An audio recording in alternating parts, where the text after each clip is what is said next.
Ang sabi ng isang senador, hindi ko na babanggitin para hindi na kayo mag-away-away, kung mapapatunayan nating peke ang notaryo, mawawalan ito ng bisa at bababa ang kredibilidad ng testigo.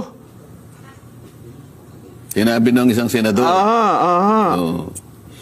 Sinabi niya. Ano yung senador? Abogado po ito. Senador na abogado. Abogado. Sige po. Oo. So, paano po yun, Sen? Baka siyang bumaba ang kalidad. Kasi, hindi ba niya alam, nandun kami, ewan ko kung nandun siya, no? Pero sinasabi ko, sumumpa yung witness. Okay. Si Gutesa. So, ano man yung pagkukulang, halimbawa, aminin na natin kunwari lang, granting na talagang hindi yung pumirma, granting na nakuha ni Gutesa yung pangtatak. Ano? Yung stamp.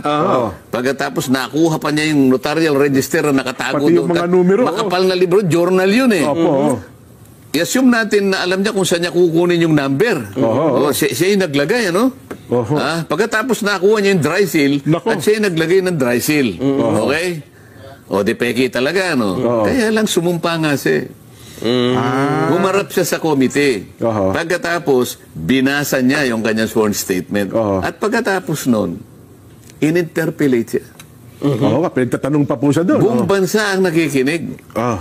Parang, ang ibig lang sabihin nun, nawala na, kay notaryo wala. Hindi. Doon na napunta eh. So, kaya yung curative effect nung pag nandun na yun. Kaya wag mo sasabihin na nawala ng visa yung... Kung halimbawa, private document lang, halimbawa, deed of sale, baka sakaling maniwala ako. Hindi naman na subject sa ano yun eh. Ito merong committee eh.